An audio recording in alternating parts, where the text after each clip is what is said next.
नवरात्रि का पर्व चल रहा है। आप लोगों ने बहुत जगह देखा और सुना होगा कि लोगों के ऊपर देवी आती हैं। तो ये जो देवी हैं ये छोटे इलाकों और गांव में ही क्यों आती हैं? किसी बड़े वैज्ञानिक, बड़े डॉक्टर, बड़े पॉलिटिशियन और उनकी फैमिली के ऊपर क्यों नहीं आती हैं? आइए आपको बताते हैं कि सच क्या है। कई रिसर्च हुई हैं और रिसर्चों में देवी अवतार के कई वीडियो इकट्ठे किए गए। देश के अलग अलग कोनों से ये वीडियो लाए गए थे।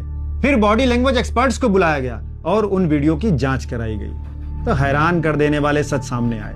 उनमें से 80% महिलाएं जिन पर देवियां आई थी वो सिर्फ और सिर्फ कॉपी पेस्ट कर रहे थे। जो दूसरी महिलाएं कर रही थी वही वो भी कर रही थी। 90% महिलाएं अपने गांव, अपने क्षेत्र की भाषा बोल रही थी। कोई अलग से डिवाइन पावर की भाषा नहीं बोल रही थी। और जो भविष्यवाणियां की जा रही थी उनकी एक्यूरेसी केवल 15% थी।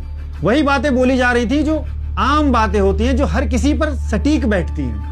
प्रसिद्ध मनोवैज्ञानिक डॉक्टर सुधीर काकड़ ने अपने अध्ययनों में पाया कि जिन महिलाओं पर देवियां आती थी उन 90% महिलाओं के घर में झगड़े होते थे, सास ससुर या पति उन्हें परेशान करते थे और आर्थिक तंगी थी। जब उन महिलाओं की काउंसलिंग की गई तब उनके ऊपर देवी आना बंद हो गई और ये सिद्ध हो गया कि ये देवी नहीं थी, सिर्फ मन का तनाव था।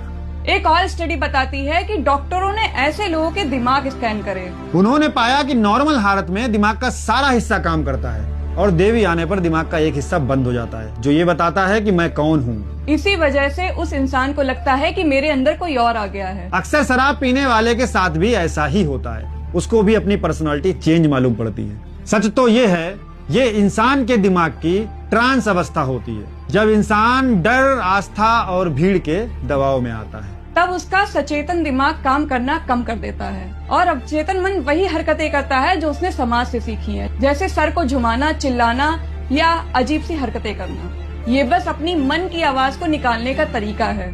इसका इलाज है एजुकेशन और काउंसलिंग।